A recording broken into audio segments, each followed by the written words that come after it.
Good morning and welcome to Deep.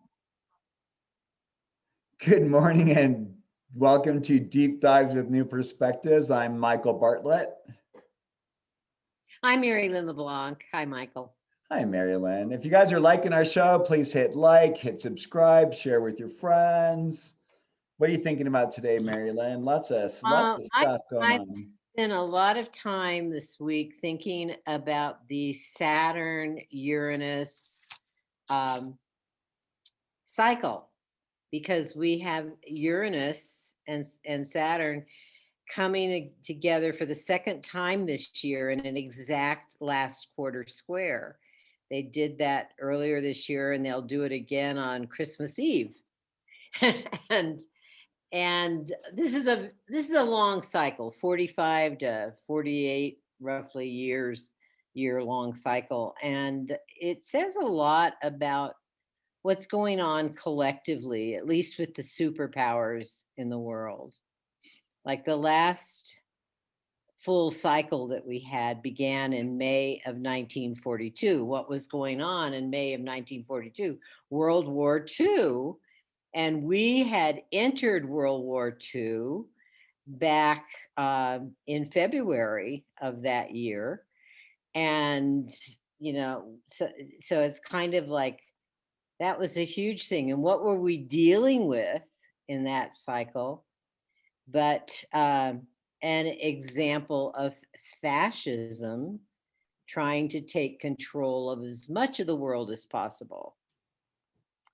And so there's this kind of thing. Now the interesting thing when I was looking through that cycle and looking through the cycle that started in 1988 in Sagittarius, that cycle started in Taurus, that one in the 40s, and then the next one in the end of the 80s started in Sagittarius.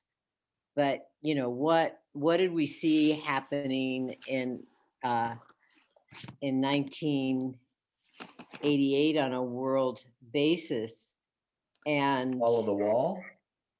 yeah, the fall of the Berlin Wall. Right. So again, and so again, there's this whole issue of how the world comes together. And I started thinking about it in terms of the mythology of Saturn and Uranus. Because, in mythology, Saturn was the like the first perhaps offspring of Uranus, but Uranus didn't like his children, and he was hiding them away, and this was upsetting Gaia, his partner, and the mother, and so she hid. Kronos was Saturn in the Greek mythology, hid him, and so these two figures become somewhat equal in a way in terms of their independence. They become sort of free agents. However, Saturn is an agent of the feminine, of the Great Mother, and Uranus is sort of like Sky God. typical Aquarian kind of energy, expressing his autonomy, his individuality. I just exist together. And whereas Saturn knows that there are cosmic rules that have to be followed, you know.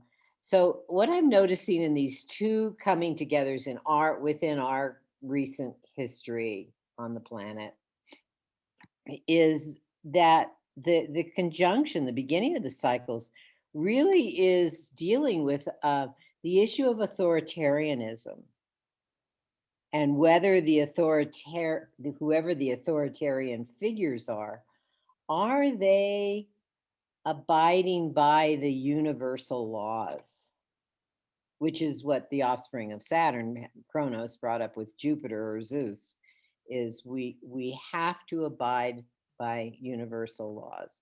So if we allow authoritarianism to completely take over,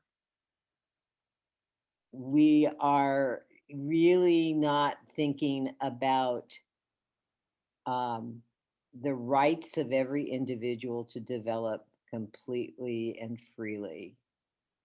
It's sort of like what goes around comes around. And so there's just this constant, I'm the boss and you do what I say, and suppression kind of thing.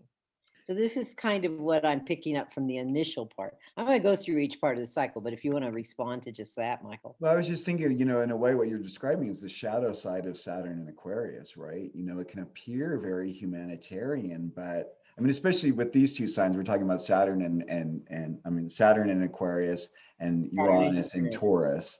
And Uranus and Taurus really throws a wrench in things like nothing else does. So I mean, that's really kind of the, because it's about new forms in a way. That's what I always think about with Uranus and Taurus, like new forms of things, letting go of our old ways of looking, or tried and true. There's something that needs to be enlivened. Maybe that old Right. pot sitting there needs a bright flash of color written across it, or maybe it's going to crack, so we need to get a new one, right?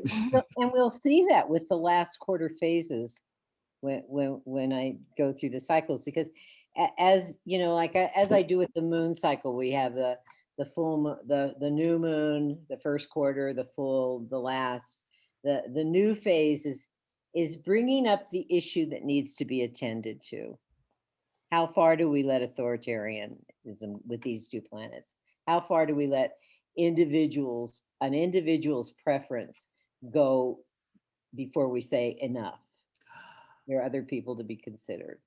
And it's very interesting is what's going on in our Senate right now, right? That we're starting to, what the closing line they said last night is, we need to understand it. And then the Senate, one person can hold absolute power. Here's another Saturn and Aquarius sort of a thing, like, or I am the authority amongst, but it's like, how does one, that's the dance we have as humans. Like, how do we find that? But go on. I love where you're going with This is the dance of the last quarter phase that you're hitting right on exactly. In that last cycle that we had before this one, the first quarter phase, we ended up with a situation. It was after World War II. Eisenhower was president, and we ended up with still these military strategies. There was Korea. It was like deviations of what had just happened. And even in the present one in 1999, we had the end of the Clinton administration. Clinton had been impeached. Um, and there was this whole form of, what do they call that? And I meant to look it up because the term has been elusive. hating me. This form of capitalism that really came in with Clinton. I mean, he wasn't Like social capitalism. No.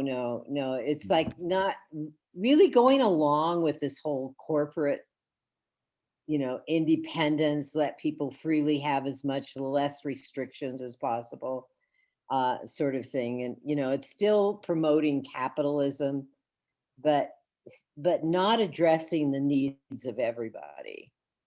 And that's what we sort of had, with Clinton. I mean, he got rid of Glass-Steagall, and we just, it was like supporting still the corporate complex. Whereas with Eisenhower's administration, it was like looking at the military complex and warning us. The president was warning us, but still the military complex was able to expand. It was like, oh, it had done so well with World War II, and now, let's keep giving it energy. Let's keep pouring money into it. And in the Clinton administration, the corporations had been gaining power from the previous two administrations, Reagan and Bush Sr. And, so let's keep allowing the corporate complex to get bigger. So you see these kind of parallels in the cycles of what's happening.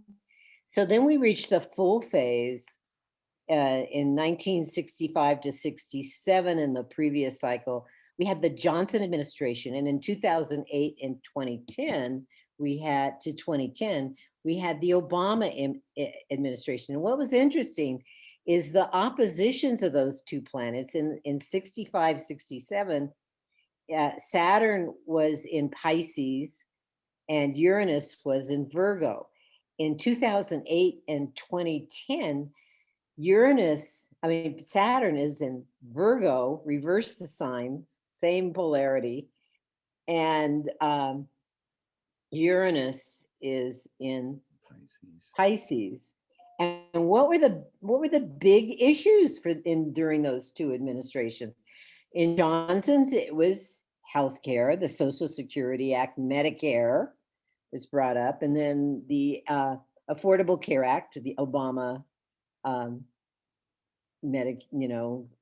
affordable, and so there's kind of this going back to the theme of fascism, authoritarianism, to be a little bit more general, versus something more egalitarian. Um, there's this kind of balancing act that happens at the full face. It isn't perfect. It isn't perfect, but it's certainly a movement towards that. A Um, realization, right? A realization of a dream or an agenda or a goal, right? Because that's what it's, a full moon phase. yeah, exactly, exactly. So then here we are, well, in 1975 to 77, we had the last quarter phase in the last cycle. And here we are in this one, and the whole year, because there's one more exact square of these two bodies that happens on Christmas Eve. And so the similarity that I found with both of them in 75, 77, we had the Nixon Watergate situation, and then it went to Ford and then to Carter, trying to assuage that. And now, even though this last quarter phase began in February 17th to be exact, of this year, even though Biden was fully in office at that time, Trump has not totally gone away. I mean, this over the past week or so, I've just thought to the news that I listen to, I'm going like, stop mentioning that guy. But they can't help it. They keep bringing him up. And so there's this ongoing movement to be more egalitarian. When you think about, Carter, especially, Ford, didn't really do much. But and then with Biden, there's this vision of what might bring us to a more balanced situation for everybody. There's still this remnant that reminds, and this is the last quarter phase, and you said it so well earlier in this session. Um, the last quarter phase where one reflects on where we've been and what would be ideal, what direction would be ideal to go in. What do we really need to gather our abilities and skills and really put forth? And so it's this kind, the dynamic between these two uh, bodies is one of freedom and independence, but yet a structure that allows that for everybody. Yes. Well, it's funny because I'm kind of intrigued, because when you said that, so we had Nixon, Ford, Carter, right? All Mhm. single term presidents.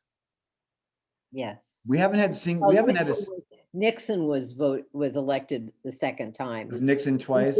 He didn't get to finish that second Okay. time. But yeah, in that sense, but I mean, in that sense, here we just had Trump, kind of like as a Nixon-y kind of thing, Biden, kind of a Ford, maybe, maybe the next one will be because, health, age-wise and health-wise, I mean, chances of Biden being president next time probably is not too likely. I don't know.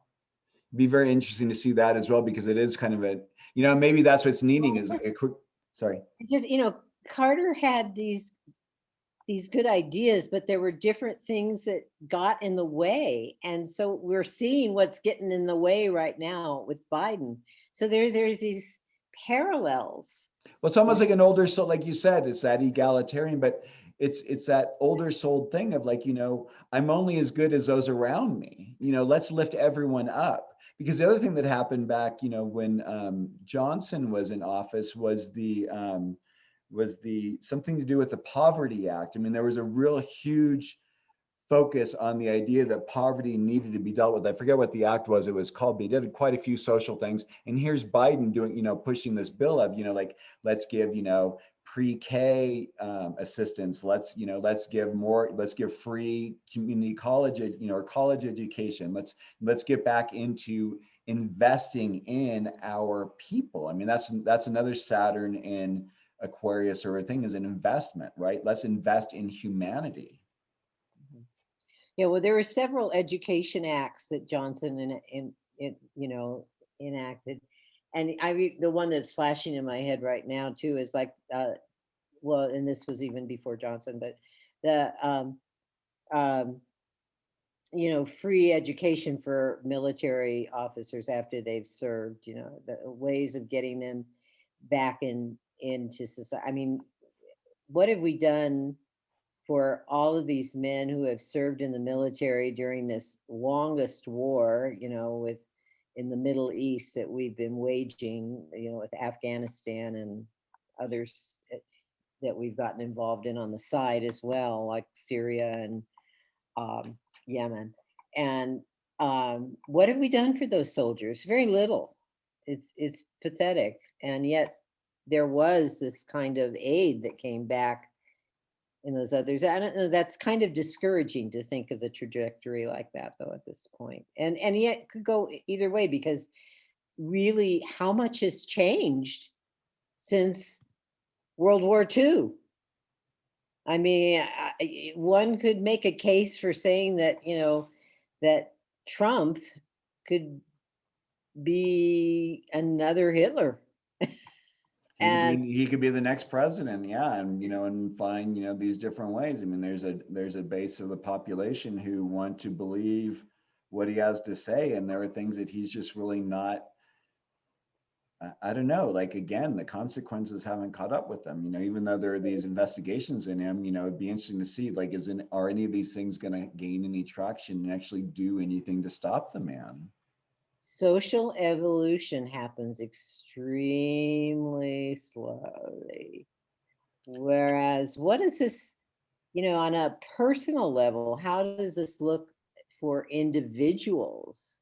If we go back to the beginning of this cycle in 1988 and where it was, um, for individuals in their charts, and one could take one's personal life and look at 1988, 1999, 2008 to 10, and now, and what was going on in those years that have, on a personal level, have either found us in a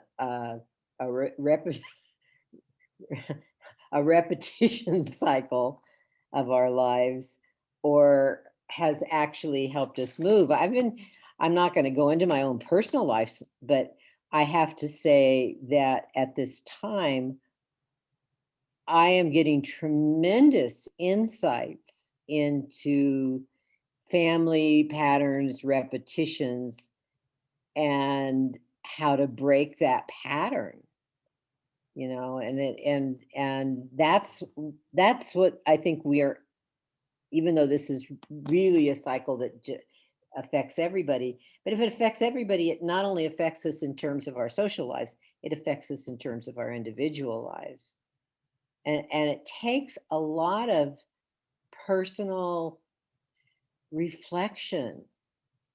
And you have, and here again, I would say we have to think metaphorically, not specific, just as we're going through this cycle on a world level and seeing the correlations between these leaders that we've had, these social leaders, political leaders, that we have to think that way even about our own individual lives and our family lives. Otherwise, we still get caught up in the repetition.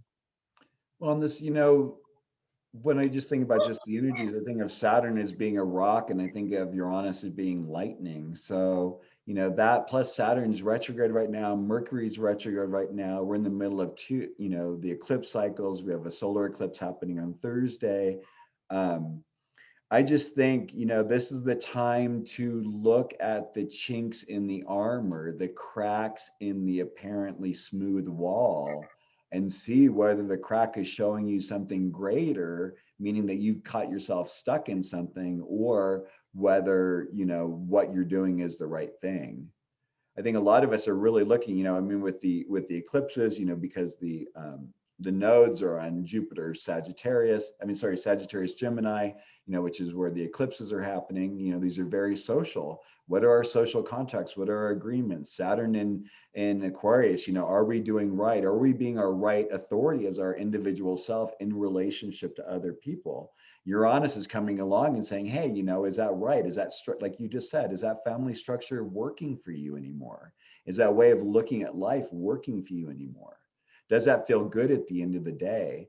I've been clearing out some friends lately, and and I'm actually considering like not being on Facebook anymore. I think there's a part of me, it's like I want to get a little, I think I want to kind of tighten up on things and just that Aquarian thing of not liking people but loving humanity is really coming true for me. And there's a part of me is like, I want to be myself, but I also need to find a way to accept other people for who they are. Right. Well, it's interesting bringing in these other cycles, because with the eclipses, there is in certain traditions, and some of this goes back to Vedic astrology, where the south node, which is in Sagittarius, which was where the present Uranus Saturn cycle began, actually, is Saturn is related to the south node, and Jupiter is related to the north node. And Jupiter is it's in its own sign, Pisces, but soon we'll go back in about a week or two, go back into Aquarius, which is Saturn and Uranus's sign. So there's a correlation, a connection, definitely, to all these very strong energies.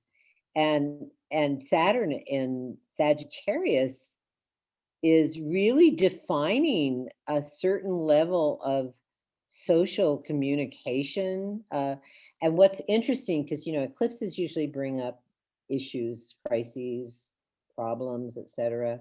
And what we've seen between the lunar eclipse that we had in Sagittarius and this Thursday's solar eclipse Gemini. is our cyber attacks and how detrimental they can be to society at large.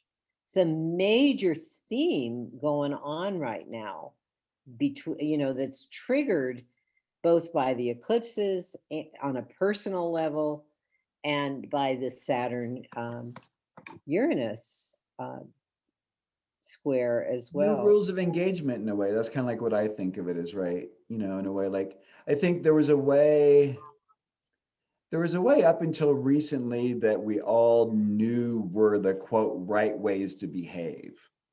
And all of that is being deconstructed, right? We're learning that, inherent in our language is racism, and inherent in our language is sexism. How do we begin, as this, because this is, that's the third quarter too, is there's a deconstruction, right? There has to be a starting to let go, because you start to realize, wow, there's way more than I even knew was there. And so there's can be an overwhelm in the system. You and I share third quarter moons, so we, kind of like live this all the time, but there's this thing like, oh my gosh, I didn't know that. So it's like, this humbling sort of thing that has to happen. And also this allowance of, wow, this is a big issue and I might not have all the answers. Exactly. Yeah, it's I like that word, humbling. It's, but behind, or hidden sometimes in every crisis, is an opportunity to make a quantum leap. Sometimes it's only a little bunny hop, but it could be actually huge. But All perspective, right? it's From all an about ant's perspective. perspective, that is a It's huge. Sagittarius again, but it's sort of, you know we both, I mean, everybody's got stuff going on right now that's problematic in their lives, and wishing it would go away. And yet thinking about embracing this, and having to perhaps engage in things, or something that one doesn't really want, if you had the ability to choose differently, you would do it. You wouldn't have this experience. But to think about it in a way of being of making a quantum leap in one's evolution and one, and it may only be in one's consciousness, and until everybody starts to appreciate I mean, some of the greatest thinkers in our times and in the past have said consciousness is everything. Jung has said that, and Steiner, and some, you could go through, and I'm sure you could go through some Greek philosophers and other culture philosophers who said the same thing, and yet we ignore it so much. But, in terms of, I'm now thinking about life beyond this life, and how one wants to define that. And when you look at literature about people having near death experiences, that basically you begin to say, yeah, there's something that does continue, and maybe that something is our consciousness. And it And also is like, changing the perspective, right? I mean, there's almost like, do you really, because that's the thing with Uranus, do you really need to die to have that experience, or do you, Uranus is a thing like where, electrocute, some sort of an accident or shock or surprise or something, to get you to, is to break the routine, is to break the thrall, is what we would say, right? The Maya, the illusion of whatever it is that we've cast upon ourselves through our words, through telling our story over and over again so that we have to believe it. And starting to go like, wow, you know what, maybe that isn't really my story. Maybe that was mom and dad's story. Maybe that was my great grandparents' story. Maybe that's the story of my society. Maybe that's the story of my sex, and that's not the story I want to continue anymore. And so that's where I think Uranus, and especially the third quarter option with Saturn too, because Saturn, they're both engorgers, right? Saturn and Uranus both swallowed things because they wanted to prevent things from coming forth. And what both of them show us is that you can't withhold that which has to be born. That's the one truth both of them had, is that their strength, their will, Saturn, who is like the ring shall not pass, the ultimate limit, was not able to keep himself from disgorging Zeus. right, exactly. Well, and I'm thinking now of what you're talking about in terms of Uranus and Taurus, and what this may be bringing to an end is this whole extreme consumerism, and maybe this is a gift of COVID as well during these times. I listened to a conversation on KSFR not too long ago about somebody was talking about it, and I don't remember the author's name, but wrote a book called Less is More. And interestingly enough, I go to a waste station with my garbage and things I want to get rid of here. And over the past year plus, um, that place has been very busy. Matter of fact, I remember I think they took the sign down now, but they had a sign up for months saying only one trip a day. People were getting rid of things, and I know I'm doing that. I mean, just like going to the recycle bins a lot, and some of it going to the trash. And So this is like free, so Uranus freeing us up in of space. what we think we need to possess.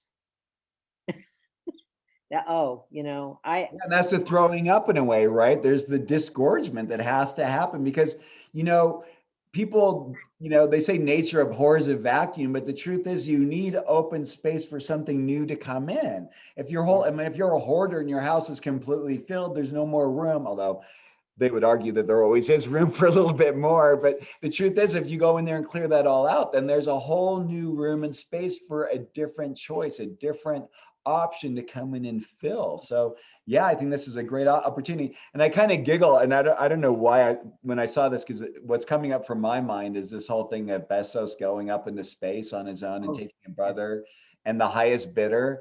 And I don't know what it is, but something in me tells me that people will not walk away from that. And I hope I'm wrong.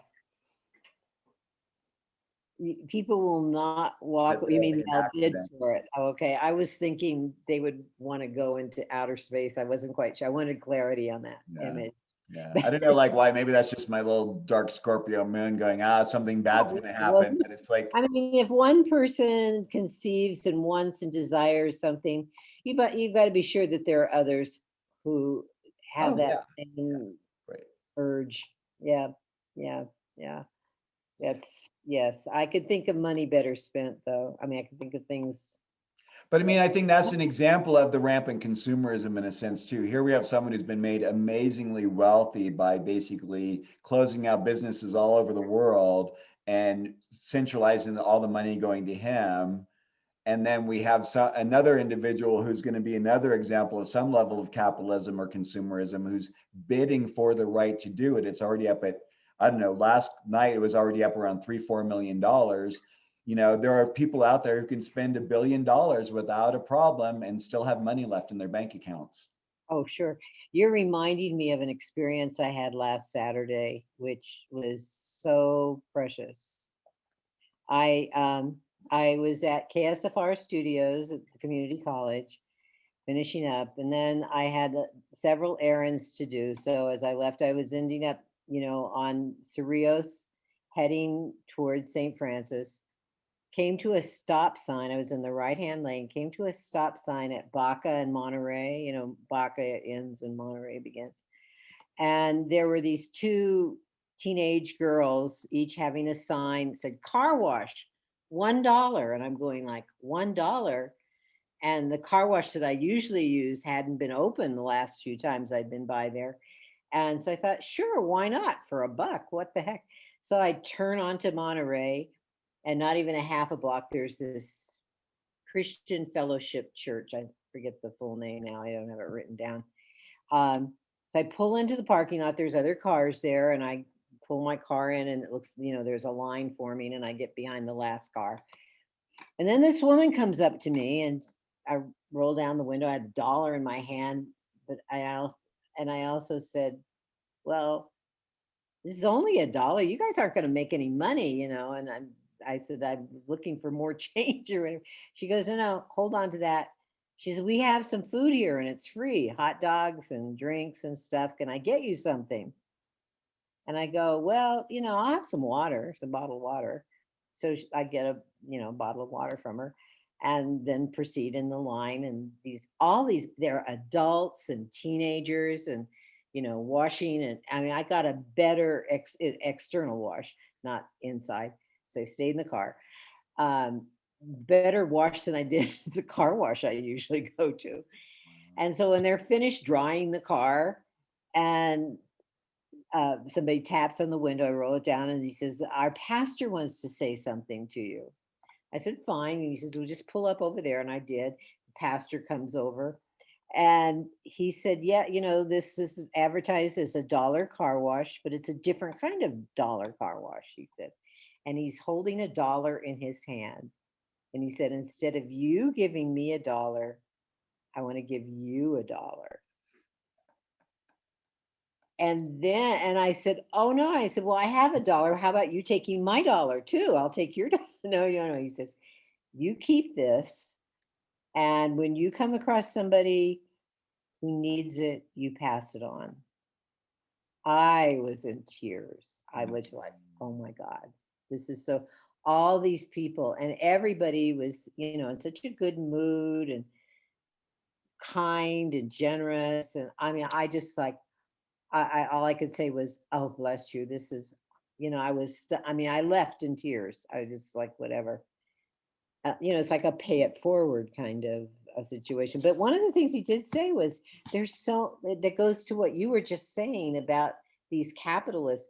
He said there's so much taking going on and charging and, out of people's range. And I thought, oh my, this is wonderful. That there are people that are saying, what else can we do? What else can we do? And that's a good place to leave that. I mean, because I think that's the truth. I think, a lot of times when we step out of ourselves and we give to others, we can step out of that self-centeredness that we get into, which our society, and especially I think after the last year and a half of being in the pandemic, I mean, I think we're all so like, we've been kind of caught up in a room with mirrors all around us, and we just reflected ourselves back to ourselves this last year. And it's like, no, we have to remember, how do we give back, So thank you. That was really beautiful. I'm glad you got to have that experience. Thank you, Michael. Thank you very much. And Michael, tell us how people can contact you. People can find me at Core Michael, Michael, MICHAEL.com. That's probably the best way to reach me. It's got all my information. I'm available for readings, talks, sharing the beautiful wonderfulness of astrology. How about you, Merrylin? Yeah, you can reach me, Merrylin LeBlanc, at moonwiseastrology.com.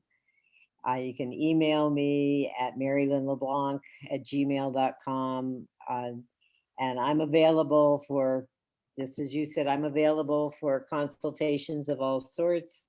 If you'd like to know more about the eclipse in your life, especially, it's really time, because there's a huge opportunity for many of us to open to another reality.